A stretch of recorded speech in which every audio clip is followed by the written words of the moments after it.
Boa tarde, pessoal. Sejam bem-vindos a mais um encontro.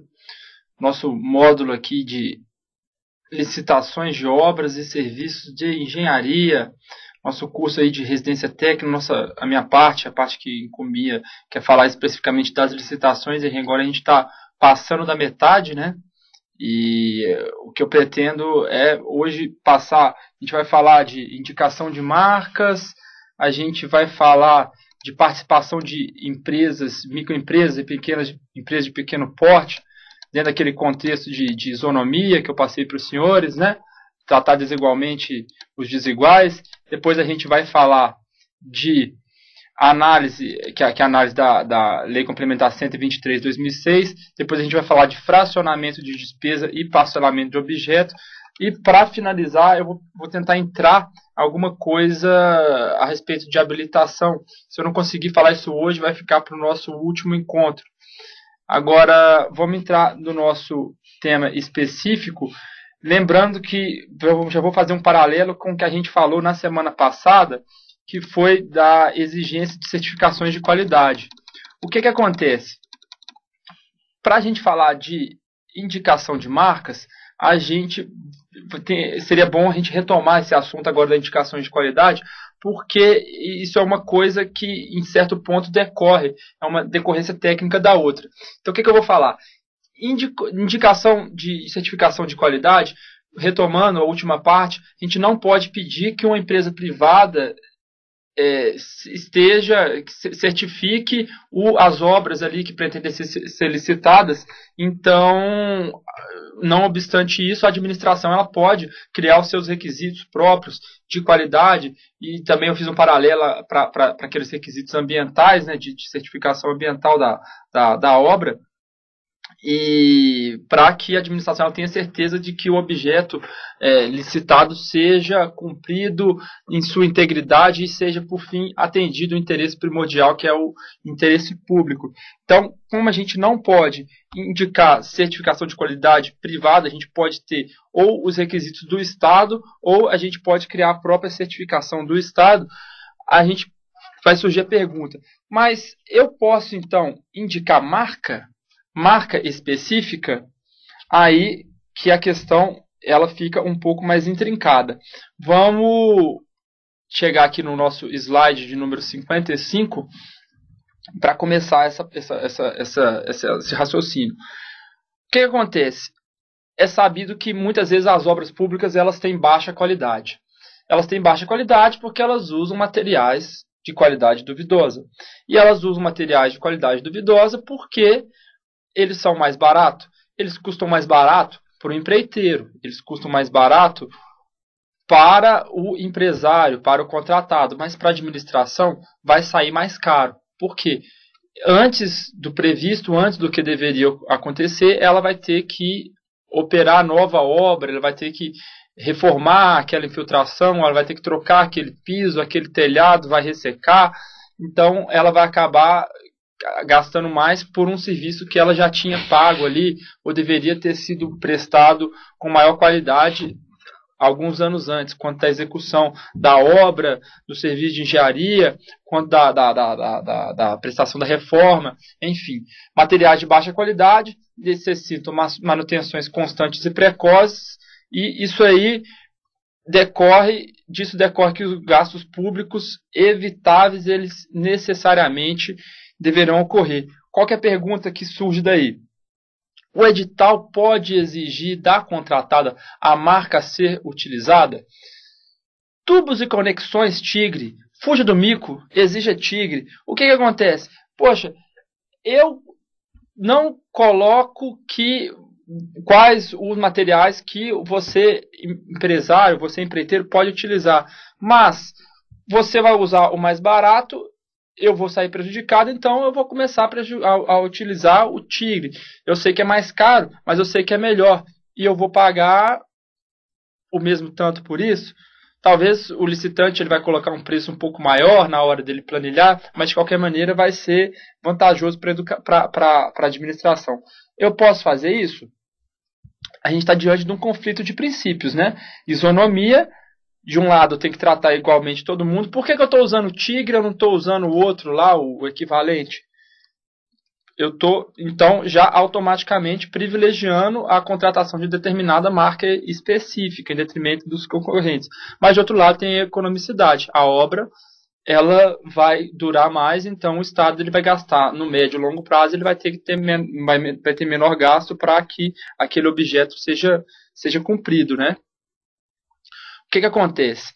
A legislação ela não impede peremptoriamente a indicação e a exclusão de marcas. Eu não tenho uma vedação absoluta para falar que usa a marca X e não use a marca Y. O mesmo acontece para a apresentação de amostra de produtos ou ainda a indicação de características definidoras de qualidade do produto. O que a lei não permite é que se façam justificações, indicações sem as devidas justificativas. O que está claro aí? É que tem que justificar, gente. Se houver a administradora, a gente pediu essa determinada marca porque ela garante mais qualidade, maior confiabilidade da obra pública, e isso vai demandar uma menor manutenção no futuro, de maneira que a gente não precisa não vai precisar de gastar com manutenção, então a gente pode usar esse tipo de marca, ou então a gente pode usar um similar. Como é que a gente vai mensurar, como é que a gente vai delimitar o que é similar? A gente pode usar qualificações técnicas, né? Olha, tem que ter um tubo, tem que ter no material tal, índice de resistência, capacidade térmica, isso aí o senhor sabe muito melhor quem sou eu para entrar nesse mérito aí. Mas eu posso indicar aquela marca ou similar e o licitante ele vai comprovar mediante atestado, né? De aquilo ali atende às características, as mesmas especificações técnicas, propriedades químico-físicas, enfim.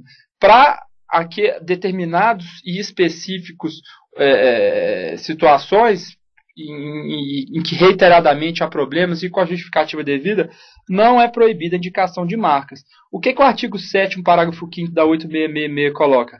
É vedada a realização de licitação cujo objeto inclua bens e serviços sem similaridade ou de marcas, características e especificações exclusivas, salvo, olha a exceção aí, nos casos em que for tecnicamente justificável ou ainda quando o fornecimento de tais materiais e serviços foi feito sob regime de administração contratada, previsto e discriminado no ato convocatório. Essa parte de administração contratada, ela não vai se aplicar para a nossa matéria aqui, é quando o executor ele ganha uma certa comissão pelo serviço executado.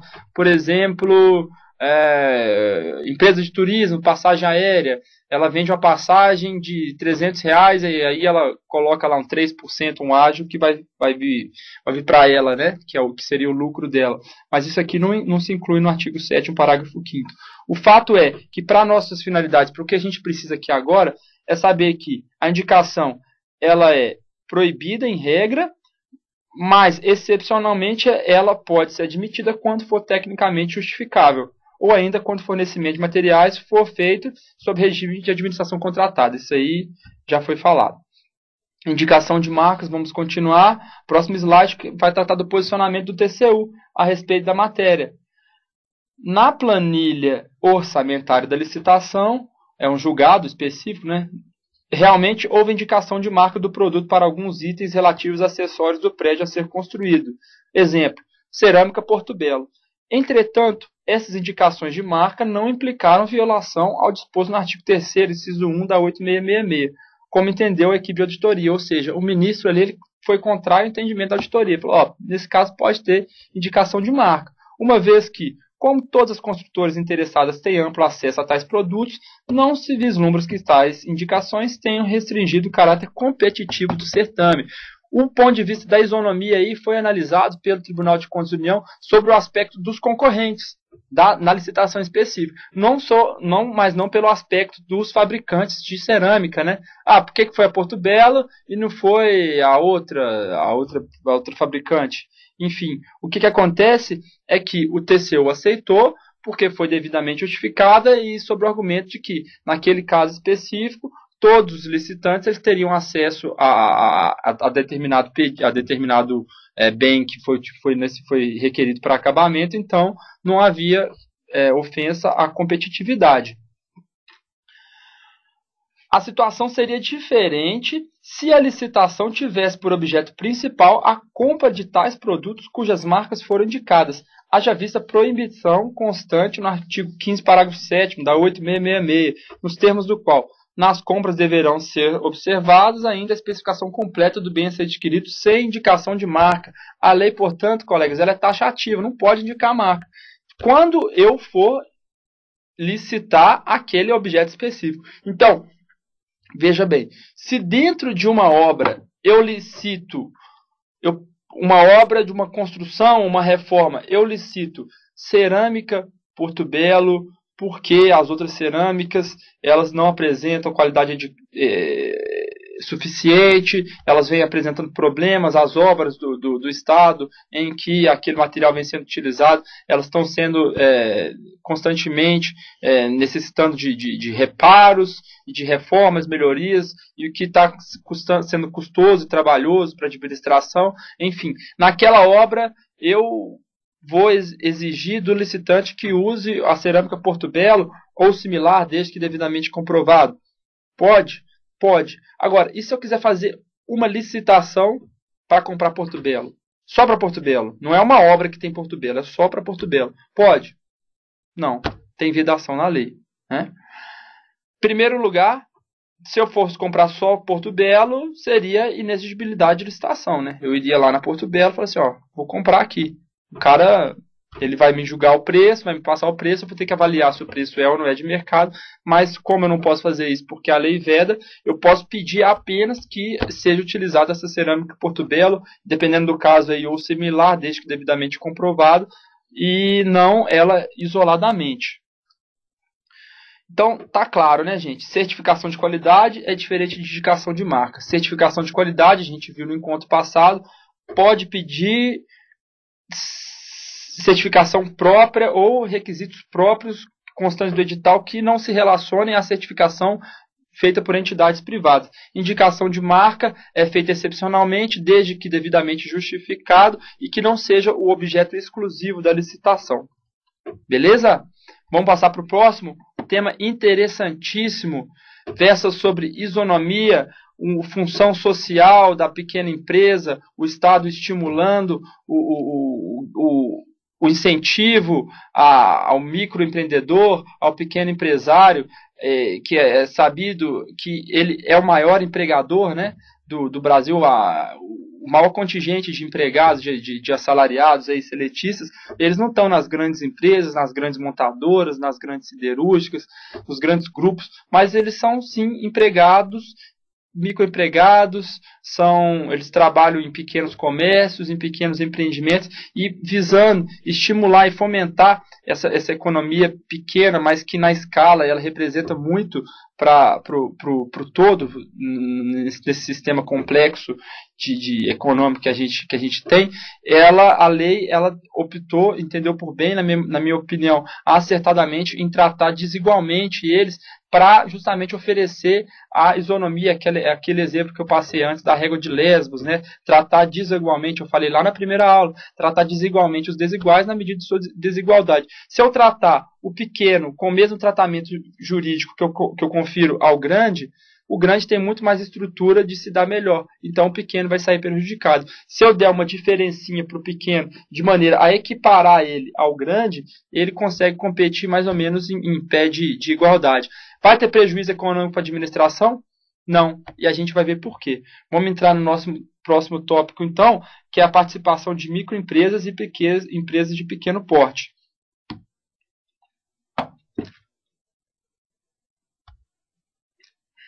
Aqui eu já falei, né, indicação de marcas de alguns itens e objetos inteiros, indicação de similares. Entrando no nosso tema, a Constituição da República, no seu artigo 170, ela fala da ordem econômica e financeira, ela prevê nos princípios gerais da atividade econômica. A ordem econômica, fundada na valorização do trabalho humano e na livre iniciativa, tem por fim assegurar a todos a existência digna, conforme ditames da Justiça Social, observados os seguintes princípios. Eu coloquei um parênteses com 3 pontinhos para mencionar só o inciso 9º, que é o que nos interessa agora. Fala do tratamento favorecido para as empresas de pequeno porte, constituídas sob as leis brasileiras e que tenham sua sede e administração no país. Tá joia, gente? Então, a própria Constituição, que é a lei maior, a Carta Magna, nenhuma lei inferior que deriva dela, né, no nosso sistema legislativo, toda norma ela tem que ser compatível com a Constituição. Se a Constituição fala que tem tratamento favorecido para as empresas de pequeno porte, constituídas sob as leis brasileiras e tem sua sede aqui no Brasil, vamos instrumentalizar isso. Como é que isso aí vem sendo feito? O artigo 179 da Constituição também trata disso. Ele fala que a União, os Estados, o Distrito Federal e os municípios dispensarão às microempresas e empresas de pequeno porte, assim definidas em lei, tratamento jurídico diferenciado, visando incentivá-las pela simplificação de suas obrigações administrativas, tributárias, previdenciárias e creditícias, ou pela eliminação ou redução destas por meio de lei. O que acontece, gente? Todo mundo aqui já ouviu falar do Simples, né? Que é um tratamento tributário diferenciado para essas micro e pequenas empresas. Ao invés de a empresa ter que ter um contador, um departamento para tratar dessas burocracias, são vários impostos, várias alíquotas, uma análise extremamente trabalhosa e profunda dessas obrigações tributárias, o empresário ele pode optar por pagar os impostos numa alíquota única, um recolhimento único que vai englobar vários tributos ali dentro, que é o tratamento simples. No que concerne ao nosso interesse aqui, que não para fins tributários, mas para fins de direito administrativo, especificamente para abertura de possibilidade de contratação com a administração, tem um tratamento diferenciado que ele foi instituído pela Lei Complementar 123, de 2006, que fala, ao instituir o Estatuto Nacional da Microempresa e de Pequeno Porte. O que ela faz? Ela institui o Simples, sistema que implica o recolhimento mensal mediante documento único, foi aquilo que eu falei para os senhores, de arrecadação de alguns impostos. Então, ao invés de eu recolher isoladamente imposto de renda da pessoa jurídica, imposto sobre produto industrializado, contribuição social sobre o lucro líquido, e todos, COFINS, PIS, PASEP, ICMS, ISS, tem imposto federal aqui, imposto de renda, IPI é federal, tem imposto estadual, ICMS, tem imposto municipal, ele faz tudo no pacotão, de maneira que o empresário ele faz um recolhimento só para vários tributos. Isso está facilitando, por isso que chama simples, simplificando o exercício da atividade deles. Quais são os destinatários desses benefícios? Microempresa e empresa de pequeno porte. O que vai delimitar, definir o que é microempresa e empresa de pequeno porte? Microempresa é aquela em que o empresário, a pessoa jurídica ou a ela equiparada, aufira em cada ano calendário receita bruta igual ou menor a R$360 mil. Já a empresa de pequeno porte, esse limite ele fica entre 360 mil e 3.600.000.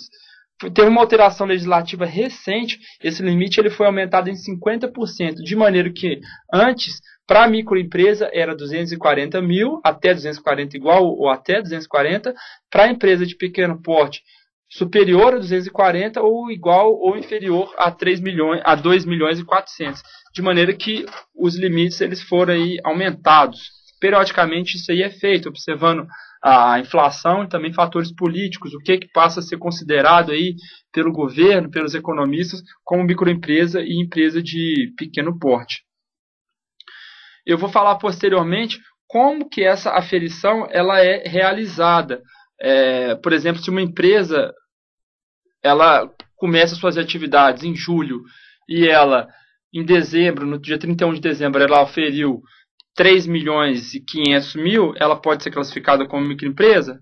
Ela não pode, porque se a gente for pensar na renda na renda bruta dela ao longo do ano, proporcionalmente ela não está atendendo aos requisitos ali de microempresa e empresa de pequeno porte. Mas fica a dúvida aí e vamos continuar, porque eu acho que com a dúvida todo mundo vai prestar ainda mais atenção. Não é isso? E essa é a intenção aqui do professor, prender atenção nessa tarde de sexta-feira, tanta coisa mais legal para fazer, não é mesmo? Alterações na fase de julgamento de proposta. O que a lei cria? Ela cria um instituto jurídico que chama empate ficto. Professor, que coisa estranha, empate ficto, o que é isso? Olha, gente, o conceito é intuitivo, né? Ele é empate e ele é fictício, ou seja, não é um empate real, é um empate meramente considerado para fins jurídicos. Empate real é duas empresas ofereceram a mesma proposta. Eu ofereci 10, ela ofereceu 10. Eu sou microempresa ou empresa de pequeno porte, eu teria então algum benefício por esse fato. Mas não é essa a intenção da lei. O que ela cria?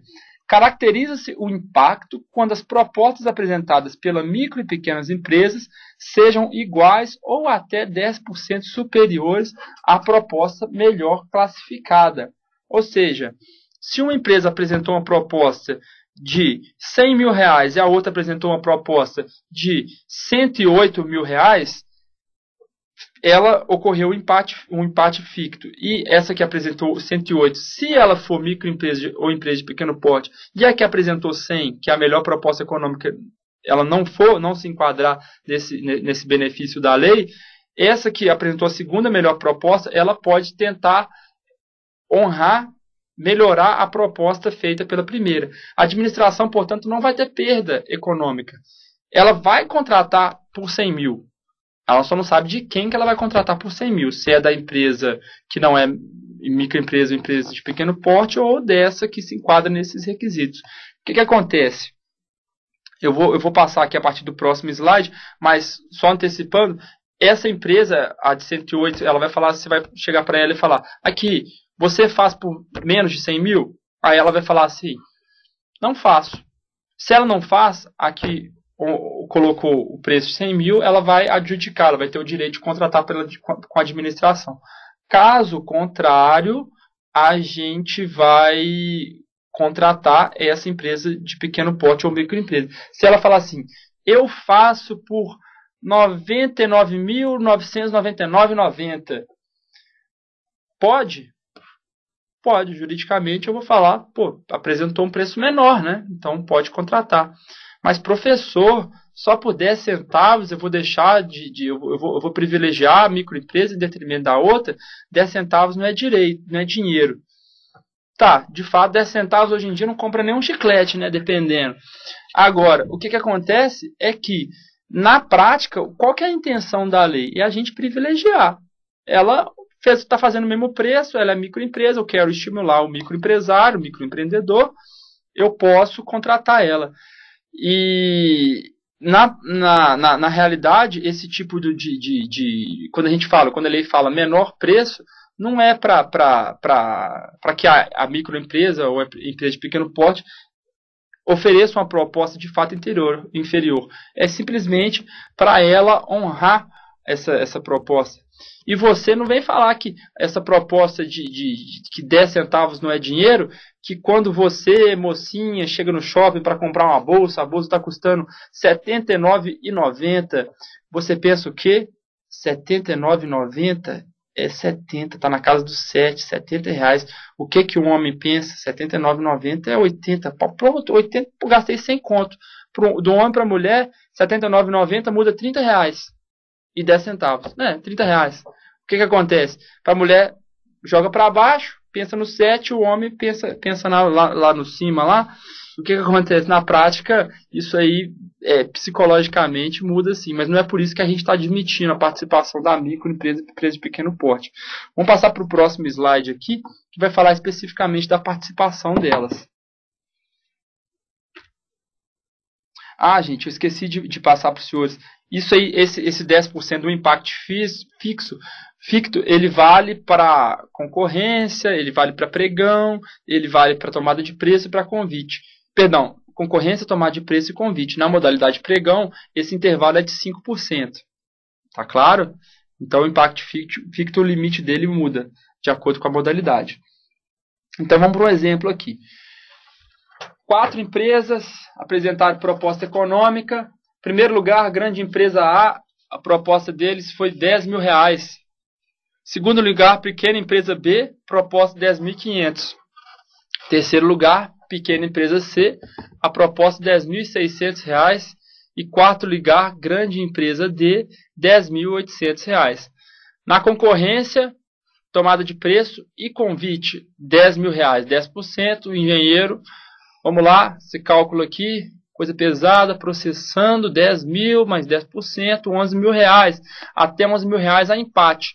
Então, em tese, o quarto lugar, ele é grande empresa, não tem que se falar em impact ficto, né? O impact ficto vai falar para B e C.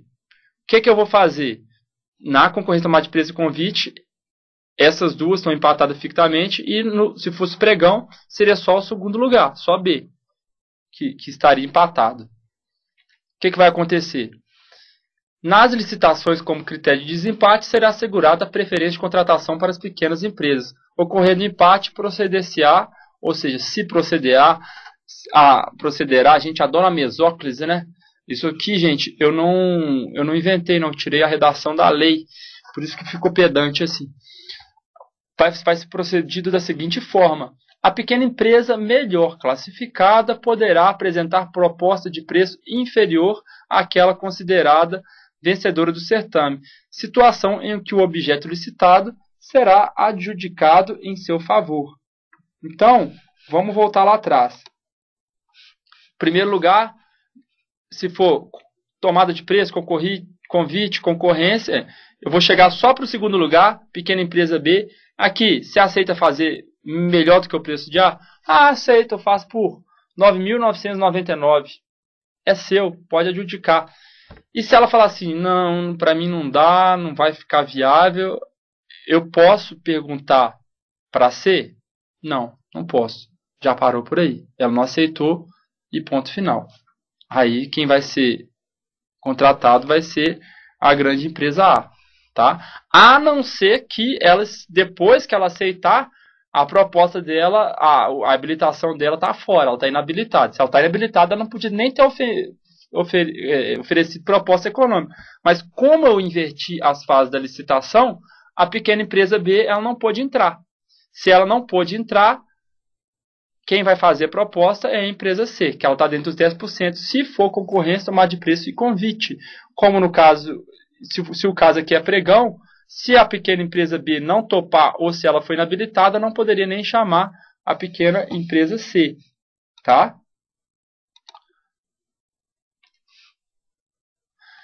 Então, no caso de pregão, a pequena empresa melhor classificada será convocada para apresentar a nova proposta. A lei concede um prazo máximo de 5 minutos. Pensa rápido, o gerente. Pensa rápido, dono do empresário.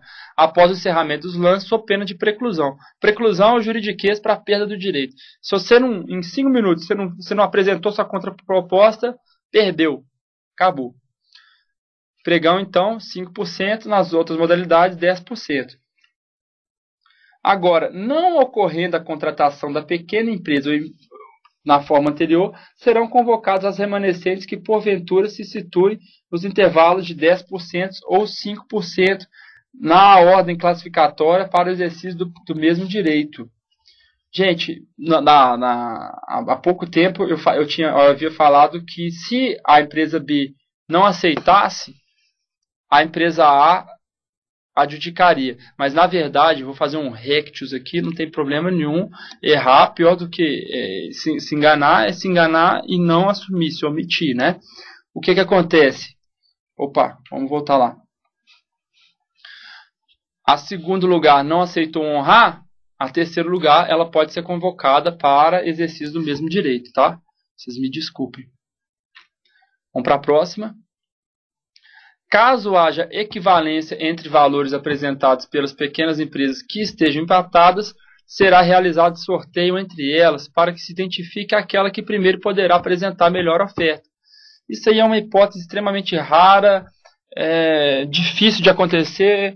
Eles colocam o valor da proposta em centavos, em valor picadinho. Então, na prática, duas pequenas empresas, uma empresa de pequeno porte, mantendo o mesmo preço, mas o artigo 45.3 da Lei Complementar 123, ele regula. Se for igual, resolve no sorteio, quem tem mais sorte. Não havendo a contratação nos termos previstos, o objeto licitado será adjudicado em favor da proposta originalmente vencedora do certame. Ou seja, se no caso de pregão B não topar, ou no caso de tomada de preço, convite, concorrência B ou C não honrarem, A vai adjudicar o projeto. Tá claro? Essa sistemática, colegas, ela somente se aplica quando a melhor oferta inicial não tiver sido apresentada por pequena empresa.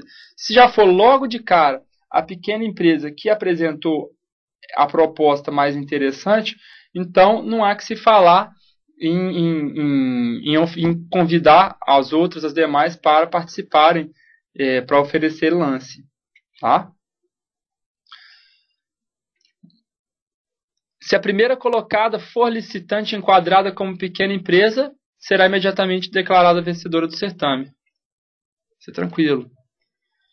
Caso restem classificadas em primeiro lugar mais de uma proposta com valores nominais idênticos, hipótese dificílima de acontecer, e uma delas for pequena empresa, o desempate se dará com um tratamento favorecido à pequena empresa, condicionando o oferecimento de nova proposta de valor inferior àquele originalmente proposto. Tá? Então, mais de uma proposta e uma delas for pequena empresa, vai ter tratamento, ela vai levar. Tá? Você chega para ela e fala assim, primeiro lugar, pequena empresa A e grande empresa B, 10 mil. Aí você chega para a pequena empresa que honra esse da grande empresa aí ele vai baixar um centavo e vai levar na prática. O desempate se dará com tratamento favorecido à pequena empresa. Eu estava pensando aqui um exemplo, que deve estar passando pela cabeça de algum de vocês aí. Inclusive da minha. E eu estou pensando comigo aqui. O tratamento tributário das microempresas e empresas de pequeno porte diferencia elas das demais, mas diferencia a microempresa que tem um faturamento até 360 mil da empresa de pequeno porte que tem tratamento de 3 milhões e 600? A resposta é não. A lei fala que não. O tratamento é diferenciado para as duas, mas as duas são vistas sobre uma mesma ótica, tá? Vamos continuar. Caso restem classificadas em primeiro lugar mais de uma proposta formulada por pequena empresa, juntamente com uma ou mais propostas de grandes empresas, deverá ocorrer um sorteio entre as propostas apresentadas pelas pequenas empresas, para que a sorteada tenha o objeto adjudicado a si. Primeiro lugar, pequena empresa A. Segundo lugar, pequena empresa B. Terceiro lugar, pequena empresa C. Terceiro lugar, não. Tudo primeiro lugar, né? Tudo ofereceu o mesmo preço, 10 mil reais. Vai ser feito um sorteio entre as três primeiras para ser estabelecido qual vai ser a vencedora. A D e a E, que são grandes empresas, vão estar fora ali da concorrência, do certame. Se a pequena empresa não ofertar nova proposta de melhor valor, obedecida à ordem classificatória, as demais pequenas empresas que se situem no limite de 10% ou 5% serão convocadas para o exercício do mesmo direito. Então vamos ver. Primeiro lugar, grande empresa A, 10 mil. Segundo lugar, pequena empresa B, 10.400. Terceiro lugar, 10.500 e quarto lugar 10.600. A pequena empresa não ofertar nova proposta de menor valor, as demais pequenas empresas que se situem no limite, elas vão ser oferecidas. É aquela correção que eu havia feito agora há pouco, né? A questão do comparecimento pessoal do licitante na sessão pública. No caso de pregão, a pequena empresa melhor classificada será convocada para apresentar nova proposta no prazo máximo de 5 minutos. Eu falei que pregão é 5 minutos. E nos outros casos? Quanto às demais modalidades, o edital deverá estabelecer a regra, fixando condições para a intimação do licitante, prazo e procedimento para o oferecimento de nova proposta. Tá joia? Então, quando for pregão, a lei já fala 5 minutos. Nas demais modalidades, é o edital, que é a regra do edital. A regra é a lei da licitação, né? Que é a lei que vai reger o certame. Ele que vai estabelecer a regra. Ele pode colocar, a empresa vai ter que responder naquela hora. Isso aí, ainda que não expressamente, de maneira tácita, você vai estar exigindo o comparecimento pessoal do licitante. Agora, se você abrir um prazo de 2 dias após publicação em diário oficial, você também pode fazê-lo. Você tem que, para isso, basta fixar em edital essa questão. Dando continuidade na questão que eu tinha falado há pouco do lucro bruto anual e desenquadramento durante a execução do contrato. A referência é o ano calendário.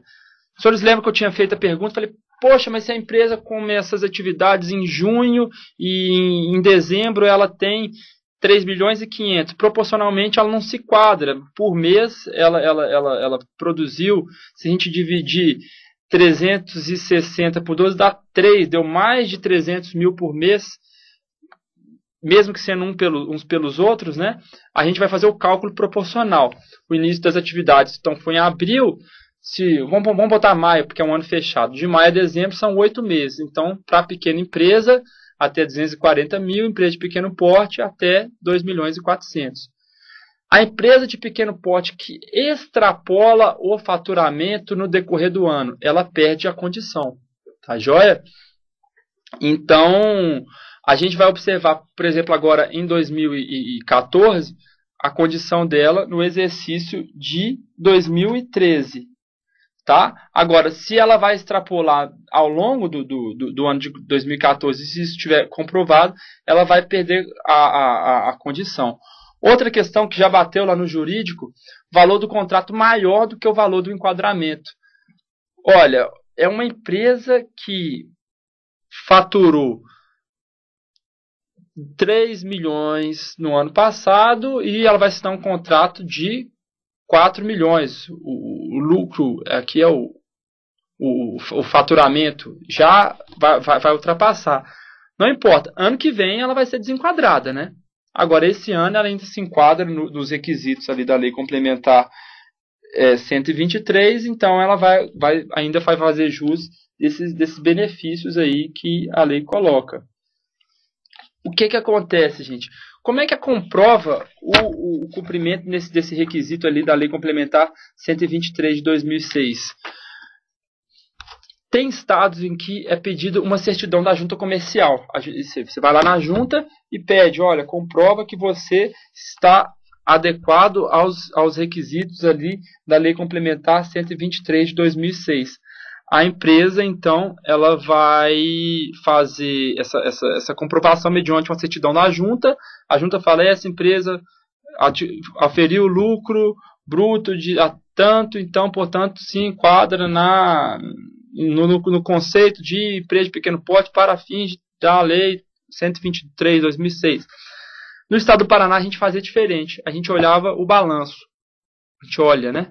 E com base nisso, a gente não pede essa formalidade da junta comercial, nós mesmos, a comissão de licitação, na hora ali da apuração, ela vai fazer essa análise, sendo, portanto, desnecessária essa certidão da junta comercial, o que particularmente eu entendo como uma mera burocracia. Há empresas, gente, que não se incluem no regime diferenciado, elas estão mencionadas no artigo 3º, parágrafo 4º da Lei Complementar 123. Vamos olhar quais são elas?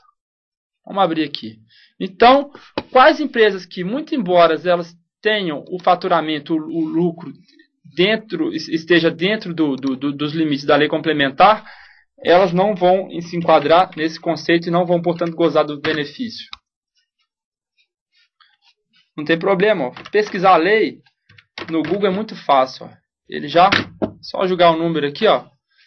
Lembrando que a fonte recomendável, 100% segura para a consulta de legislação é o site da Presidência da República, porque as alterações legislativas elas vão constar da própria redação. Se tiver artigo revogado, revogou o parágrafo 5º do artigo 2º e instituiu um novo. Aqui, isso aqui está a redação antiga, aqui a redação atual, dada pela Lei 2.792 de 2013. Tá? Então, as empresas que não entram, artigo 3º, parágrafo 4º. Vamos ler. Não poderá se beneficiar do tratamento jurídico diferenciado previsto nessa lei complementar, incluindo o regime de que trata o artigo 18, para nenhum efeito legal, a pessoa jurídica de cujo capital participe outra pessoa jurídica. Se uma pessoa jurídica, uma empresa, ela for subsidiária de outra, integral ou parcial, ela não pode, ela tem que ser uma empresa independente, né? Que não faça parte de outra. Não pode também ser filial, sucursal, agência ou representação no Brasil de pessoa jurídica com sede no exterior. A gente tinha visto ali que, na própria Constituição, naqueles dispositivos que eu mencionei, que a finalidade, uma das finalidades era beneficiar a pequena empresa nacional. Então, se ela for filial, sucursal de uma pessoa jurídica com sede no exterior, não está adiantando na prática.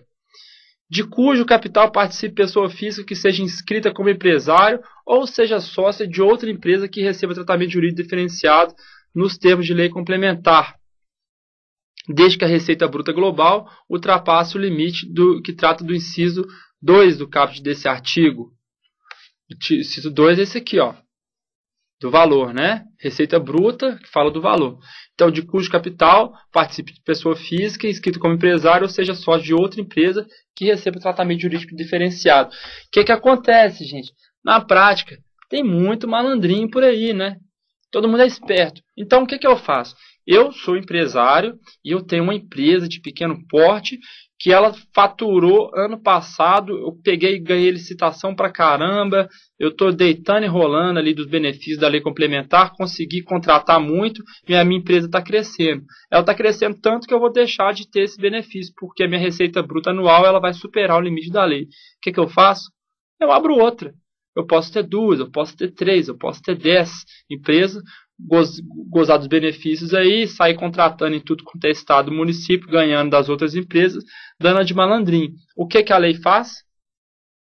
Ela coloca essa disposição aqui, ó. Se o capital dele participar pessoa jurídica que já é empresário, que goza do tratamento diferenciado, então essa pessoa jurídica ela não pode fazer jus ao benefício instituído por lei. Pessoal, não tenham dúvida, isso não cerca, né? Isso aí, na prática, o que o empresário vai querer fazer? Ele vai querer usar laranja. Sempre a gente vai tentando cercar e eles vão evoluindo cada vez mais. Eles têm práticas, eles vão sempre dando um passo à frente e o papel do Estado é tentar coibir, porque a finalidade última é beneficiar essas empresas que são menos favorecidas justamente pelo porte. Elas não têm economia de escala, não têm a condição de contratar uma consultoria que permita a elas concorrer em iguais condições e adjudicar aí os objetos que estão sendo licitados. A gente tenta cercar, mas não dá para ser perfeito, a gente faz o que pode, né? Daqui a pouco a gente talvez vai soltar um dispositivo para evitar essa prática aí de contratar laranja, mas isso para mim é perfeitamente tranquilo. Eu acho que para mim, para Tribunal de Contas, para qualquer juiz, que se você chegar e conseguir comprovar que isso foi contratado por meio de laranja, ele vai desconstituir, porque a finalidade da lei está sendo descumprida, né? Daí a importância da gente interpretar a lei também com base nos princípios, não é mesmo? O inciso 5, o inciso 4. Cujo titular ou sócio participe com mais de 10% do capital de outra empresa não beneficiada, desde que a receita bruta global ultrapasse o limite. Ou seja, se a receita ultrapassar o limite e ele participar com mais de 10%, também para evitar, né? Pode ser integralmente, pode ser 10%. Cujo sócio ou titular seja administrador ou equiparado de outra pessoa jurídica com fins lucrativos, desde que a receita bruta global ultrapasse o limite de que trata o inciso 2. Não pode também entrar cooperativa, não pode entrar empresa que participa do capital de outra pessoa jurídica, ou seja, empresa que é propriedade ou que é proprietária. Inciso 8. Que exerce atividade de banco comercial, banco de investimento, desenvolvimento, caixa econômica, sociedade de crédito, enfim, tem que ser uma empresa que a atividade dela seja para aquele objeto especificamente. No caso nosso, de obras civis de engenharia, uma construtora. Não pode ser um banco que constrói também. Ele pode, além do objeto social dele, exercer atividades econômicas, de gestão financeira e blá blá blá, ele pode também ser uma construtora. Mas isso aí, para fim de enquadramento na Lei Complementar 123, não entra. Resultante ou remanescente de cisão ou qualquer outra forma de desmembramento de pessoa jurídica que tenha ocorrido em um dos 5 anos calendários anteriores. Olha, o que o cara pode fazer? Ele pode fracionar a empresa dele, ele pode fazer uma cisão.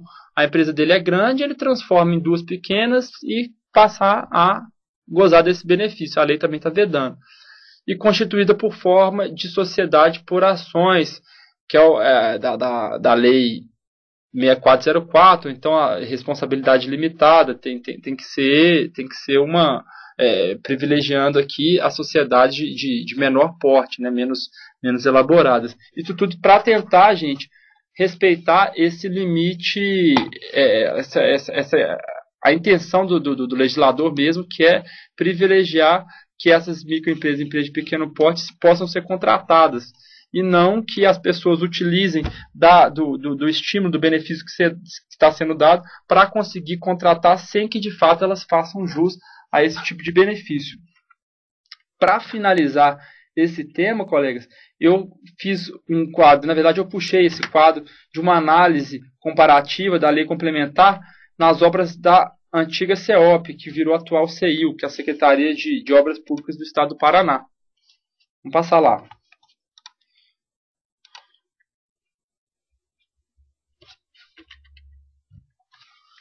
Então, eu dividi por modalidade e a percentual em que cada modalidade ela foi sendo contratada com os benefícios da lei. Tomada de preço. Professor, você tinha falado que tomada de preço não pode fazer no Paraná. Na verdade, não é que não pode fazer, é que não é praxe, porque o limite da lei até 150 mil é convite, acima de 150 mil é concorrência, mas nada impede que se seja feita a tomada de preço de até 150 mil, por exemplo. Né? Então, o que acontece? Total de licitações, vencedoras sem benefício, vencedora com benefício e o percentual. Olha só. Vamos pegar uma média aqui, ó, o total de 9,38%. Isso é considerável? Eu entendo que sim. Poxa, quase 10% das empresas estão sendo contratadas porque elas são beneficiárias dos requisitos da Lei Complementar 123. Isso é pouco? Para mim é muito. Para mim é muito, porque é só um benefício legal, uma ficção jurídica, né, empate ficto, para possibilitar essas empresas. Isso aí é inclusão social. Isso aí é isonomia, tratando desigualmente quem tem condições desiguais. O Estado não está perdendo nada com isso, porque elas vão fazer a obra, elas vão executar o serviço pelo mesmo preço que a outra, um pouco menor, né, que a outra executaria. Então, não tem prejuízo nenhum para a administração. É o Estado cumprindo a sua função primordial. Pessoal, eu acho que eu vou fazer um intervalo agora e depois do intervalo a gente vai falar sobre fracionamento de despesa e parcelamento do objeto. Depois a gente entra nos requisitos de habilitação, na segunda parte do encontro de hoje. Ok? Eu agradeço a todos a atenção. Todo mundo vai tomar sua água, seu leite quente. Eu queria, antes de mais nada, mandar um abraço para o Raiger, de Londrina, que ele é mineiro, colega nosso, colega de sotaque. Seja bem-vindo aí ao nosso glorioso estado do Paraná. Um abraço, até daqui a pouco, gente. Até a volta.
Oi, pessoal, tudo bom? Vamos voltando aí, todo mundo desligando o Globo.com, fechando o áudio da música, todo mundo voltando aí para os próximos 50 minutos. Eu acredito que a gente não gaste muito mais do que isso para acabar a nossa participação de hoje, não. E lembrando que esse pequeno esforço que a gente faz, ele vai contribuir sobremaneira para o nosso sucesso. Eu acho que é o esforço que é o grande diferenciador para a gente atingir os nossos resultados, né? Vamos tentar então manter a concentração de minha parte também, né? Eu também estou cansado, para tentar chegar até o final desse curso com o melhor aproveitamento possível. Agora, então, passando o assunto do Lei Complementar, Tratamento Tributário Diferenciado 123/2006, para as microempresas e empresas de pequeno porte, a gente vai falar de um tema extremamente intrincado, que levanta dúvidas e que não pode ser confundido, muito embora na prática, ou seja, que é o caso do fracionamento da despesa e do parcelamento de objeto. Isso é extremamente diferente um do outro, a gente não pode confundir. Introduzindo, pode ocorrer que o objeto seja dividido em 2 ou mais procedimentos distintos. A análise concreta permitirá descobrir se se trata de fracionamento da despesa, o que é permitido pela lei, ou parcelamento do objeto, que pode configurar inobservância dos limites impostos pelas modalidades de licitação ou mesmo burla ao princípio da licitação. Vamos lá, gente. Bom, para a gente entender e captar esse conteúdo, vamos primeiro partir de um pressuposto, de um princípio, de um conceito básico. Parcelamento da despesa pode. Parcelamento do objeto pode. Fracionamento da despesa não pode. Tá fazendo aquela música sertaneja? Pode, não pode, não pode, não pode, não pode. Fracionamento da despesa não pode. Eu vou explicar por quê. Parcelamento do objeto ele é admitido. Vamos pensar numa obra de construção, a gente vai começar ela do zero. Primeiro tem o serviço de terraplenagem e depois tem o serviço de construção em si da edificação. O serviço de terraplenagem, ele pode ser feito em procedimento licitatório distinto daquele serviço da construção, da edificação em si? Eu entendo que sim. E eu digo que a maioria da doutrina também vai entender assim. Por quê? Da doutrina que eu digo dos autores, dos administrativistas que já trataram sobre o tema.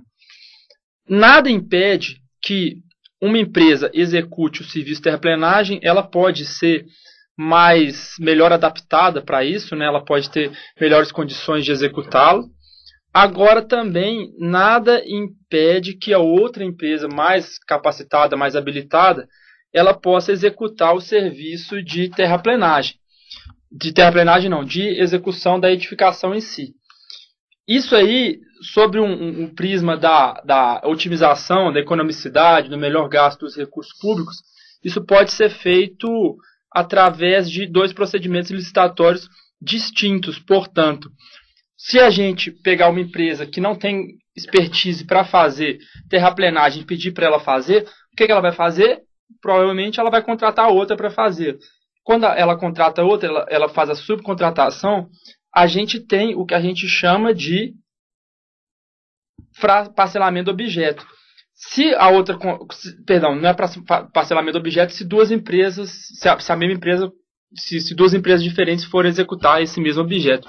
O que vai acontecer? Se uma empresa que for contratada para fazer tudo, fazer a parte de terraplenagem e depois construir a edificação, ela for contratada para fazer tudo e ela subcontratar a outra para fazer o serviço de terraplenagem, ela vai estar executando um outro serviço mediante subcontratação. Vai ser o caso típico de BDI sobre BDI. Porque ela já cobrou o BDI dela para executar a obra e subcontratou a outra para executar a parte de terraplenagem, a outra vai cobrar um lucrinho. O lucro dela, lucrinho, bem entre aspas, né? Na verdade vai ser outro lucro, vai ser outro BDI. Se a administração contratar separadamente, vai ser um BDI só para o para obra e outro BDI só para terraplenagem. Então não tem problema nenhum que isso seja feito, né? Agora, o que acontece no fracionamento da despesa? Isso aí é uma burla à licitação nas modalidades e em respeito aos valores base para execução em cada uma das modalidades. O que acontece? Vamos supor que eu queira fazer uma licitação para construir uma escola e para a obra inteira ela vai custar 2 milhões de reais. Aí eu penso assim, poxa, mas eu não quero fazer por concorrência, eu quero fazer por tomada de preço, porque tomada de preço vai ser mais rápido. Isso é se eu estiver bem intencionado. Se eu estiver mal intencionado, eu vou pensar assim, eu vou fazer tomada de preço, porque ali eu já posso meio que direcionar ali a licitação, a publicidade vai ser menor, eu posso tentar direcionar para quem eu acho que eu quero que vença esse certame. Então, de maneira que, se é 2 milhões, eu faço 2 tomadas de preço de 1 milhão, uma de 800 mil, outra de 1 milhão e 200, e fica por isso mesmo. Pode fazer isso? Não. Agora, eu posso fazer 2 tomadas de preço, 2 licitações, concorrência, uma de 1 milhão, outra de 1 milhão, ou uma de 800 mil, a outra de 1 milhão e 200? Pode, não tem problema nenhum. O que não pode é você utilizar da modalidade para valores menores para fazer 2 vezes o que seria feito com uma com valor maior. Se você usar a modalidade do valor maior para fazer 2 de valor menor, não tem problema nenhum. Aí não vai ocorrer fracionamento de despesa. Então vamos lá. Pode ocorrer que o objeto seja dividido em 2 ou mais procedimentos distintos. A análise concreta permitirá descobrir se trata de fracionamento da despesa, o que é permitido, ou parcelamento do objeto, o que pode configurar a inobservância aos limites impostos pelas modalidades de licitação ou mesmo burla ao princípio da licitação. O que acontece? No fracionamento da despesa, ocorre a divisão do objeto de forma que, ao licitá-lo, a administração utiliza de uma modalidade de licitação que exija valores do orçamento menores que o valor do objeto na sua totalidade. Tá certo? Aconteceria, por exemplo, se uma obra de mesma natureza a ser executada no mesmo local fosse orçada em valores que implicariam a utilização da concorrência pública. Porém, a administração dividiria de modo que cada fração dessa divisão não implicaria a utilização da modalidade concorrência, e sim mais de uma licitação na modalidade de tomada de preços, que foi o que eu passei. O artigo 39, parágrafo 6º da Lei 8666, ele veda peremptoriamente esse tipo de prática. E eu vou ler ele para os senhores. Melhor, eu posso abrir ele aqui. Vamos lá.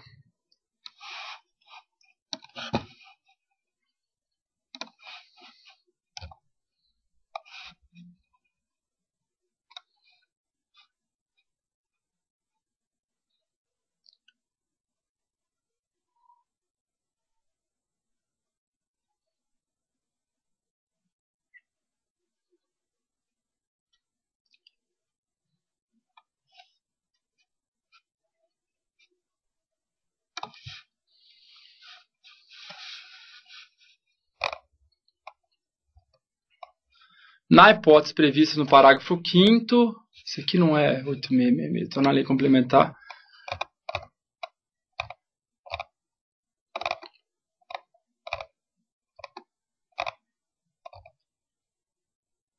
Não tem parágrafo 6º?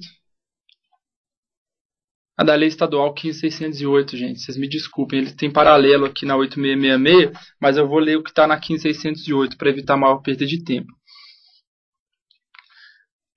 É vedada a utilização da modalidade convite ou tomada de preço, conforme o caso, para parcelas de uma mesma obra ou serviço, ou ainda para obras e serviços da mesma natureza e no mesmo local, que possam ser realizadas conjunta e concomitantemente. Ou seja, ele está vedando o fracionamento da despesa, sempre que o somatório de seus valores caracterizar o caso de tomada de preço ou concorrência, respectivamente. Ou seja, não pode usar 2 convites se der uma tomada de preço ou 2 tomadas de preço se der uma concorrente. nos termos deste artigo, exceto para parcelas de natureza específica que possam ser executadas por pessoas ou empresas de especialidade diversa daquela do executor da obra ou serviço. Ou seja, o que ele está autorizando aqui? Ele está autorizando o parcelamento do objeto. Tá claro? Eu acho que isso aí não tem nenhum problema aqui de ordem prática. Vamos ver como é que o TCU ele fala, como é que ele trata. Se a administração fizesse diversas obras, dividindo as despesas no mesmo exercício,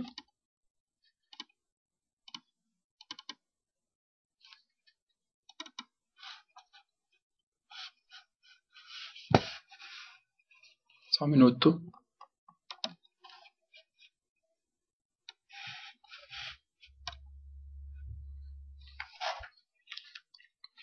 Dividindo as despesas no mesmo exercício com a realização de licitações através da modalidade referente à soma total do projeto, isso não caracterizaria irregularidade alguma. Se somadas as diversas partes coubesse a utilização da modalidade concorrência, a divisão do objeto em diversas partes é possível, desde que todas fossem licitadas na modalidade concorrência.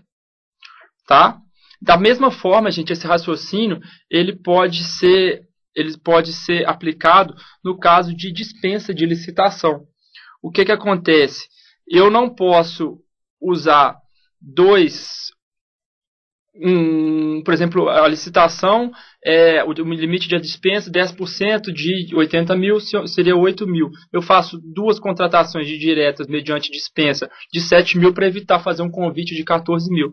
Isso aí também é fracionamento do objeto. Agora, se chegar uma dúvida ali bastante recorrente, eu quero construir 2 escolas, professor, e 2 escolas em locais diferentes eu quero fazer mediante 2 processos licitatórios diferentes. Cada escola vai custar R$1 milhão. Se eu for somar, seria R$2 milhões, eu tenho que fazer por concorrência. Eu posso fazer 2 tomadas de preço? Tranquilo, não tem problema nenhum. Isso aí não é fracionamento de despesa, não. Se for economicamente viável, se for economicamente vantajoso, nada impede. Que cada escola são localidades diferentes, né? E cada uma com as suas particularidades. Nada impede, então, que elas sejam construídas e licitadas separadamente. Eu acho que ficou claro, não ficou? Esse artigo 39, parágrafo 6º da 15608, que eu havia dito, ele encontra paralelo no 23, parágrafo 5º da 8666, que é o que eu estava procurando agora há pouco. Mas vamos continuar.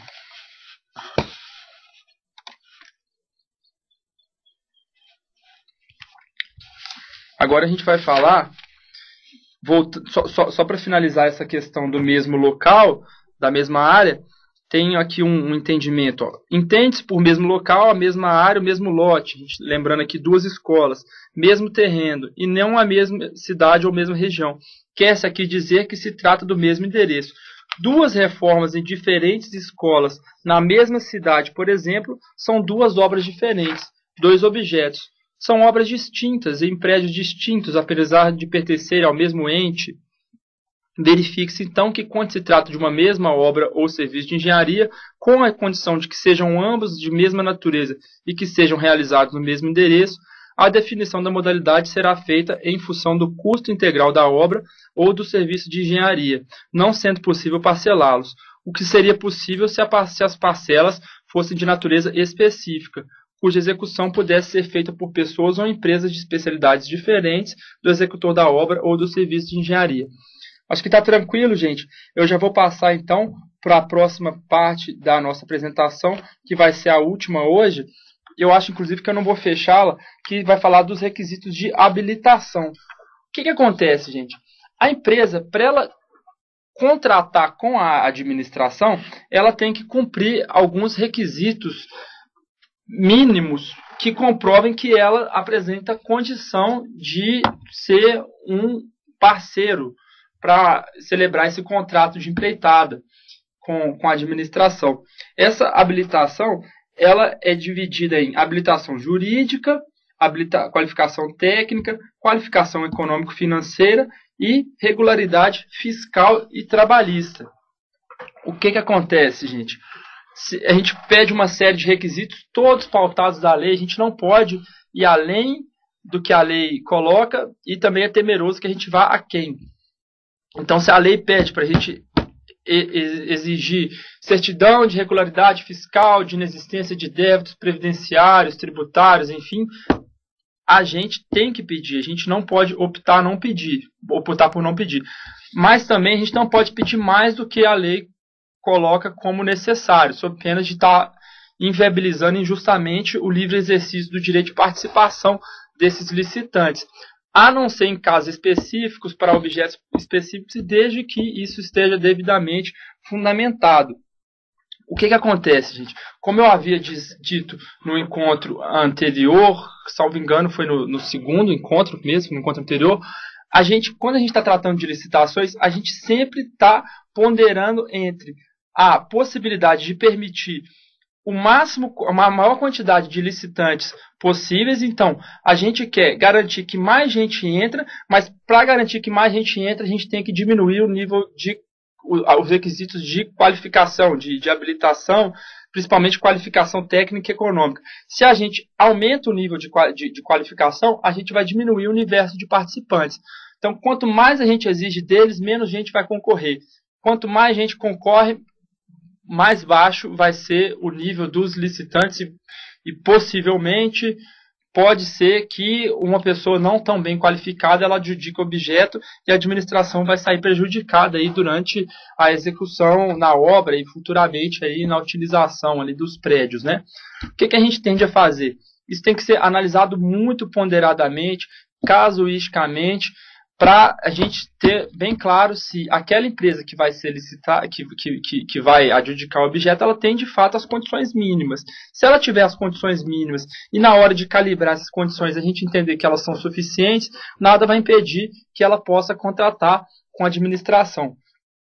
Os tribunais, o Poder Judiciário, o Tribunal de Contas, principalmente o Tribunal de Contas da União, eles têm estabelecido aí e reiterado uma série de parâmetros que eles entendem necessários e suficientes para que a gente possa garantir que aquelas empresas que vão participar, elas sejam idôneas e qualificadas o suficiente.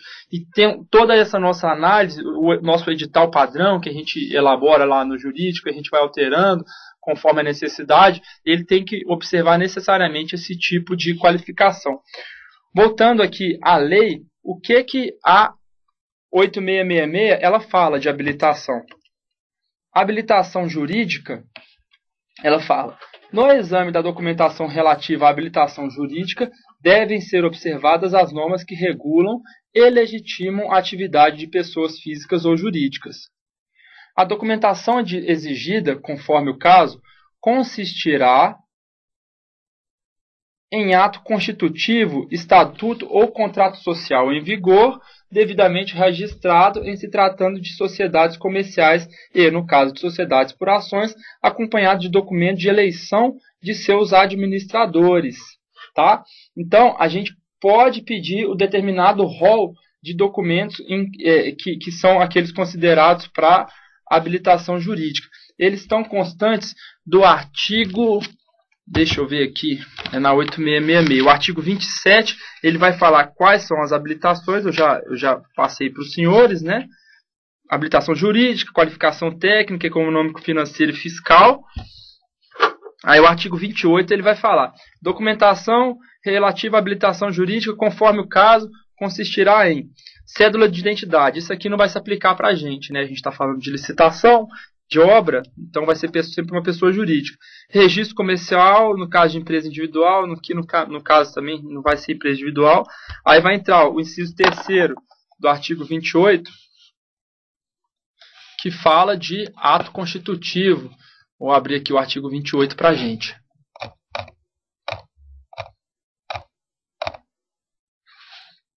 Ato constitutivo, estatuto ou contrato social em vigor, devidamente registrado em se tratando de sociedades comerciais e, no caso de sociedades por ações, acompanhado de documento de eleição de seus administradores. Tá bom? Inscrição do ato constitutivo, no caso de sociedades civis, acompanhada de prova da diretoria em exercício. A inscrição na junta comercial.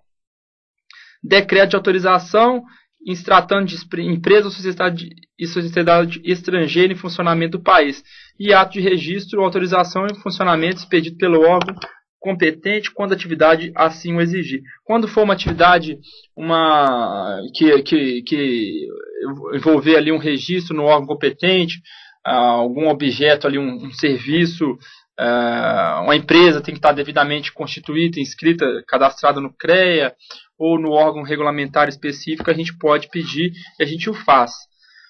O artigo de habilitação jurídica da Lei 8666, ele vai parar por aí, tá? Então, a gente não pode, salvo, vou repetir, se a gente justificar e essa justificativa for plausível, a gente não pode pedir nada além disso, tá? Vou passar aqui para o próximo slide de habilitação jurídica. Em caso de consórcios de empresas licitantes, além dos documentos descritos acima, apresentados agora de cada uma das empresas concessionárias, também se inclui a apresentação do compromisso público ou particular de constituição do consórcio, subscrito pelos consorciados. O que acontece? Muitas vezes, principalmente no caso de grandes contratações, de grandes empreendimentos, obras públicas, eles podem ser executados em consórcio. Quando várias empresas, duas construtoras se unem para construir uma estrada que tem uma obra de arte, uma ponte, por exemplo, uma construtora vai fazer a parte de pavimentação asfáltica e a outra vai fazer a parte da obra de arte. Elas podem fazer em caso de consórcio. Então a gente pede o compromisso público de constituição de consórcio. É só um documento em que as empresas, olha, eu vou entrar aqui, a gente vai entrar junto. Como a gente vai entrar junto, a gente pode apresentar certificado de qualificação técnica, por exemplo, conjunto. Então a outra empresa vai beneficiar dos meus requisitos. Então ela vai ser contratada, caso eu vença a licitação, beneficiando da condição da minha empresa. Então quando ela for contratada de fato, a gente vai ter que se fundir para formar um consórcio. Entendeu? O que acontece? Se elas não formarem um consórcio, a licitação ela não vai poder, o objeto ser adjudicado para aquele grupo que foi vencedor. Tá claro? Porque aí, no caso, pode ocasionar o que é bastante comum, pelo menos foi bastante comum no passado. Hoje, as autoridades, as comissões de licitação, os órgãos públicos já estão conscientes que, muitas vezes, no passado, os consórcios eles eram formados única e exclusivamente para fins de vencer a licitação. Uma vez que o consórcio vencia a licitação, outra empresa saía, né, ela ou então não constituía o consórcio e a outra empresa ela ganhava sem ter a qualificação necessária para isso.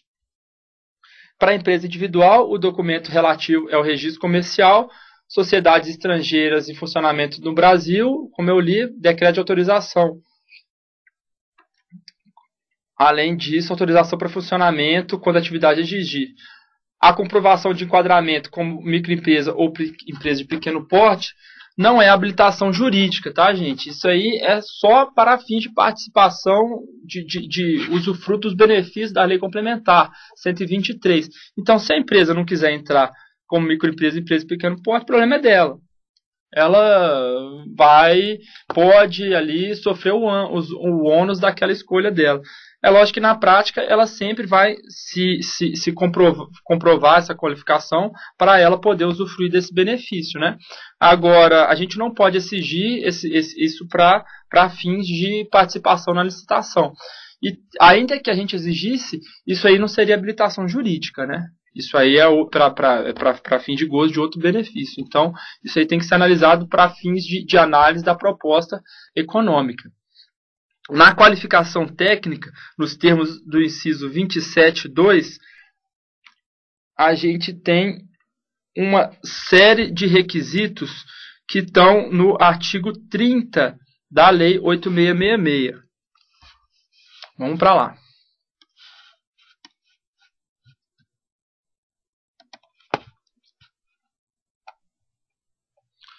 A documentação relativa à qualificação técnica limitar-se-á, olha mesóclise, precisava disso? Precisava disso, Raiger? Eu acho que não. Poxa, vamos falar, se limitará a. registro ou inscrição na entidade profissional competente. Vai ter que ter registro no CREA. Comprovação de aptidão para desempenho de atividade pertinente e compatível em características, quantidades e prazos com objeto da licitação e indicação das instalações e do aparelhamento do pessoal técnico adequados e disponíveis para a realização do objeto da licitação, bem como da qualificação de cada um dos membros da equipe técnica que se responsabilizará pelos trabalhos. O que a gente está falando aqui é muito importante. Inclusive, faz 2 meses eu tive um edital impugnado lá em Minas Gerais por conta de, dentre outros motivos, qualificação técnica. Era uma empresa, ela não concordou, ela achou que os nossos requisitos estavam altos demais, não estavam compatíveis com aquilo que estava aquilo que era a orientação do TCU, e apresentou umas eventuais contradições e omissões, alterações ali nas previsões que a gente fez, e o desembargador entendeu por bem conceder liminar. Só nessa decisão, pelo fato da gente não ter conseguido reverter a decisão a tempo e modo, foi bem em cima. Geralmente as empresas fazem logo antes da sessão de abertura dos envelopes. A administração entendeu por bem alterar o edital, e quando a gente altera o edital e muda conteúdo material substancial, a gente tem que reabrir o prazo, ou seja, mais 45 dias, no mínimo, né? No caso ali era uma concorrência de parceria público-privada. Isso poderia ter sido aplicado para uma licitação de uma obra de engenharia tranquilamente também. Essa última parte do inciso 2, gente, que fala da equipe técnica, a gente vai falar depois, que é a capacidade técnico-profissional. Isso é diferente da capacidade técnico-operacional. Capacidade técnico-operacional diz respeito à empresa. A técnico-profissional diz respeito ao empregado, ao trabalhador, ao obreiro. A gente não pode confundir por isso. Mas isso aí a gente vai falar daqui a pouquinho. Tá? Outro inciso. Comprovação fornecida pelo órgão licitante de que recebeu os documentos e, quando exigido, tomou conhecimento de todas as informações e das condições locais para o cumprimento das obrigações do objeto da licitação. Ou seja, a gente pode pedir do sujeito que vai participar da licitação uma comprovação. Eu atesto que recebi os documentos e tomei conhecimento das informações do conteúdo do edital, conheço o local onde vai ser realizada a obra, eu fiz a vistoria. A vistoria, a gente faculta ali a visita técnica do licitante ao local da obra, e ele, de maneira que ele pode ir lá e futuramente isso inviabiliza ainda mais, não que com isso ele não possa alegar, mas isso aí eu acho que endossa ainda mais o posicionamento do Estado de que, eu não sabia que o terreno ali era pantanoso, então eu gastei o triplo do que eu previ para fazer fundação, então agora eu vou querer mais dinheiro, eu quero um pedido de reequilíbrio, ou então isso aqui não estava previsto na planilha. Enfim, a gente pode exigir do sujeito que ele vá ao local e faça a vistoria no terreno onde vai ser executada a obra. Se ele não fizer essa vistoria, a praxe é interpretar que o problema é dele, desde que ele assine um atestado em que ele declare que ele compareceu no local para fazer essa vistoria. Tá joia? Prova de atendimento do inciso 4º dos requisitos previstos em lei especial, quando for o caso. Ou seja, a gente pode pedir mais do que isso, quando for o caso, justificadamente. Tá joia? Parágrafo 1º, a comprovação de aptidão referida no inciso 2, no caso das licitações pertinentes a obras e serviços, será feita por atestados fornecidos por pessoas jurídicas de direito público ou privado, devidamente registrados nas entidades profissionais competentes.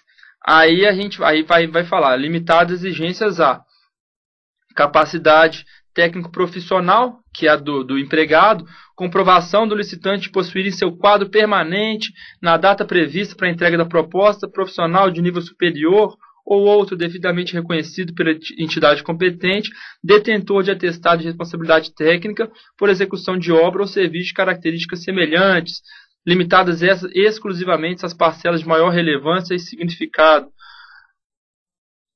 limite significativo do objeto da licitação, vedadas as exigências de quantidades mínimas ou prazos máximos, tá? O que o TCU ele fala disso? A gente não pode pedir, gente, do profissional que ele seja empregado. Ele tem que ter um vínculo com a empresa. Ele pode ser, por exemplo, uma PJ, pessoa jurídica, prestando serviço, aquilo ali. Ele pode ser CLT, ele pode ser uma empresa, ele pode ser um consultor. Agora ele tem que possuir o quadro da empresa. Essa interpretação ampla de quadro permanente, porque a administração também não pode cobrar um vínculo empregatício determinado do licitante, né? Continuando aqui o conceito de qualificação técnica, tem outros parágrafos aqui do artigo 30, mas eu não vou cansar os senhores nesse final de tarde de terça-feira com isso. Isso aqui os senhores também podem olhar, mas não é tão importante quanto os requisitos em si.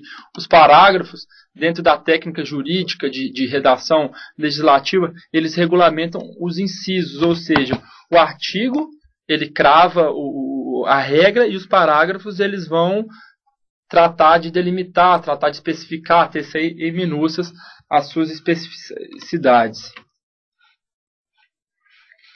Verifique-se que, ao se tratar de capacidade técnico-operacional, os atestados devem ser emitidos em nome da empresa licitante, e não em nome de seus profissionais. Tá claro? Tem que ser emitido em nome técnico-operacional, que diz respeito à empresa, não é que diz respeito ao profissional. O contrário vai valer para técnico-profissional. Requisitos, exigência com razoabilidade. É o que eu falei, a gente não pode pedir nada mais do que o necessário para que a empresa comprove a sua condição de executar aquele objeto a contento.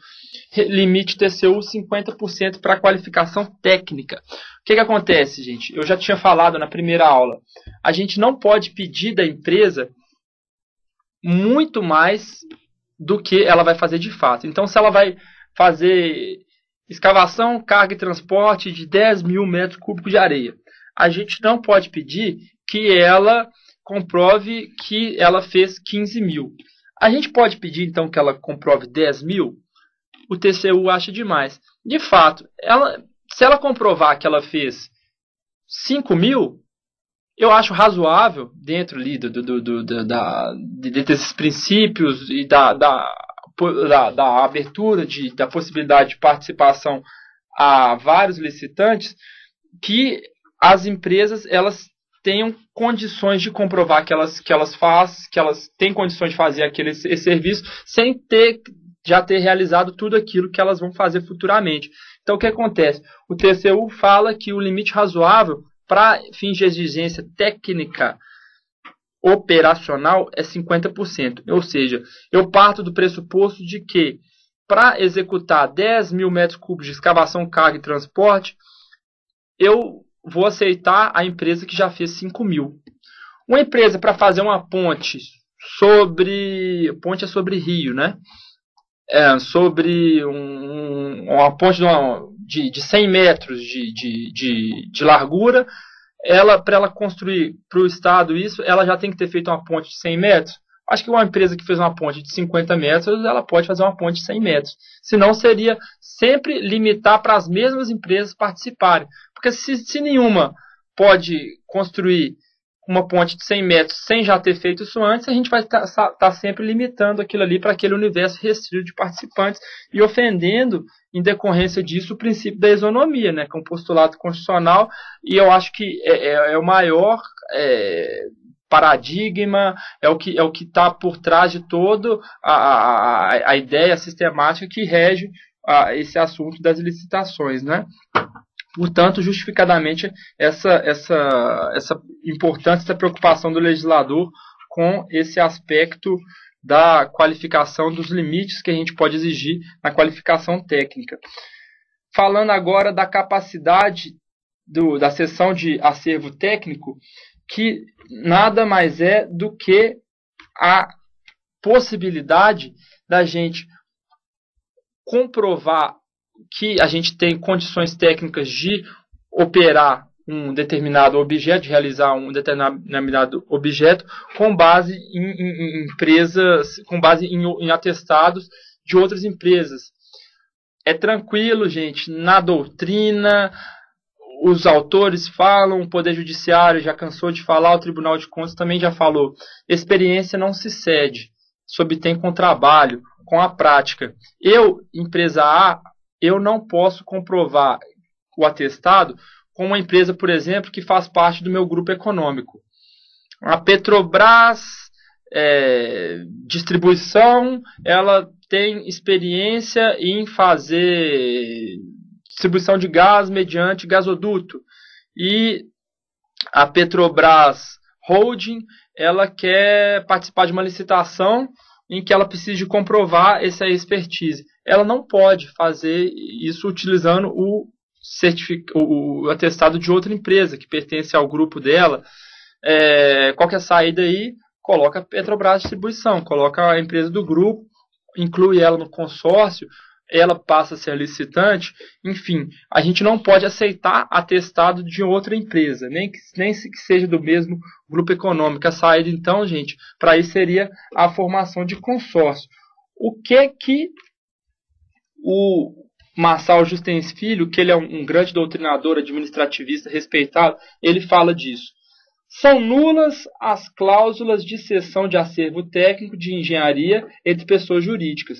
É juridicamente impossível estender a outras pessoas jurídicas autônomas a experiência obtida por uma determinada sociedade, sendo irrelevante a circunstância de integrarem todas um único conglomerado empresarial. Ou seja, é nulo, não pode ter cessão de acervo técnico entre pessoas jurídicas. Se eu estender a uma outra pessoa jurídica a experiência adquirida por uma, independente da circunstância delas integrarem o mesmo conglomerado empresarial, eu não estou cedendo conhecimento, porque isso aí não tem como ser feito. Então, não pode ser comprovado para esses fins. Capacidade técnico-profissional, gente, eu falei, difere de capacidade técnico-operacional. Técnico-profissional é o empregado, técnico-operacional é a empresa. Ele comprova mediante um atestado em que ali vai ser informado de que aquela pessoa ela já participou do processo de construção, gestão, operação daquele determinado empreendimento. A gente pode pedir isso num edital de licitação que tenha profissional que comprovadamente já participou do processo de construção de ferrovias em terrenos pantanosos. Então, aquele profissional, aquele engenheiro ali, ele já participou daquele objeto, ele sabe como é que se faz e ele vai, então, ser operacionalmente, né? Para a empresa, ele vai passar as condições necessárias para que ela possa executar o objeto a contento. A demonstração dessa capacidade ela é realizada através de certidões que atestam que os profissionais da empresa têm experiência de atuação em obras ou serviços de engenharia, de igual ou superior complexidade dos serviços, de maior relevância e valor significativo do objeto que está sendo licitado. Valor significativo, tá? Não pode ser tudo. Pelo menos eu não colocaria, para evitar uma impugnação, uma suspensão. Qualificação técnica, ela é exigida mediante a famosa CAT, que é a certidão de acervo técnico. Ela é emitida pelo CREA e, uma vez adquirida a experiência, ela sempre permanecerá com o profissional. A razão pela qual as certidões elas não devem ter validade temporária. Ela é a qualificação do profissional, do funcionário. Então, ela vai caminhar com ele. Se ele muda de empresa, ele pode levar para aquela empresa aquela expertise que é dele, né? O profissional ele deverá pertencer ao quadro permanente da empresa. Eu falei há pouco, quadro permanente não necessariamente quer dizer que ele seja um seletista, né? Ele pode ter outro tipo de vínculo com a empresa. Gente, eu prefiro acabar aqui. A gente vai fracionar a nossa parte de habilitação.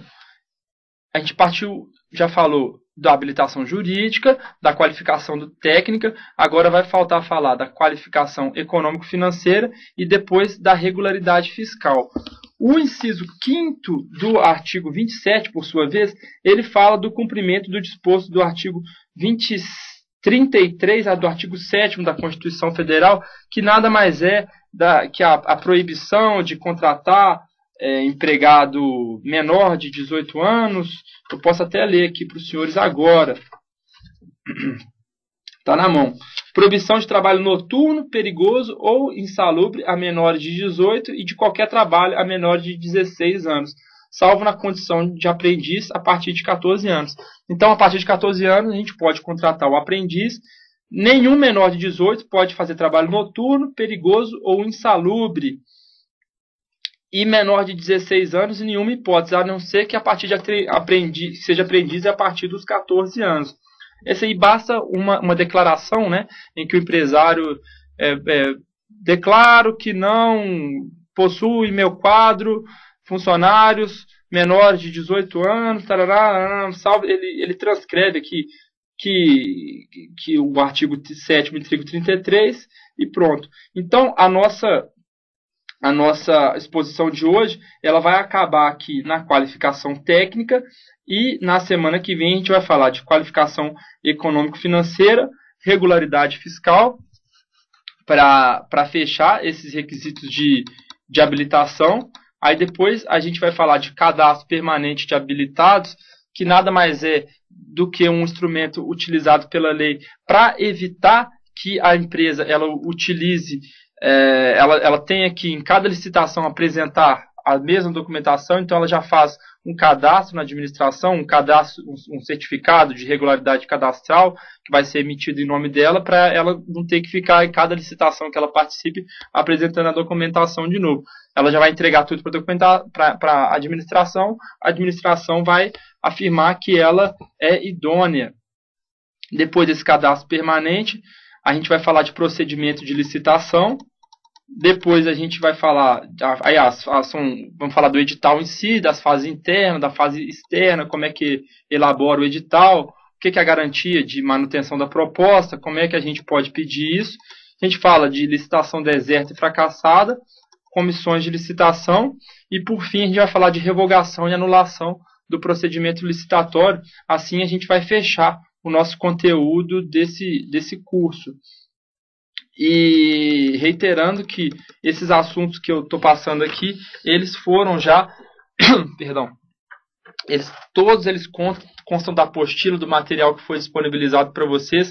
Eu acho que se os senhores acompanharem a aula com a apostila, vai ser um grande aprendizado, e eu acho que não tem nada que eu falei aqui que está além, que está mais complicado ou menos complicado. Eu estou tentando passar para vocês o que eu coloquei lá, o que deriva da minha experiência, das minhas leituras, dos meus estudos e da experiência prática que eu vejo no dia a dia ali, na execução desses editais de obras públicas. Os problemas eles são recorrentes, e quanto mais tempo eu trabalho com isso, eu percebo que as questões elas vão se repetindo, e uma vez que a gente tem um conhecimento sólido a respeito dessas questões fundamentais, a gente está mais tranquilo para resolver aqueles outros problemas que vão aparecendo.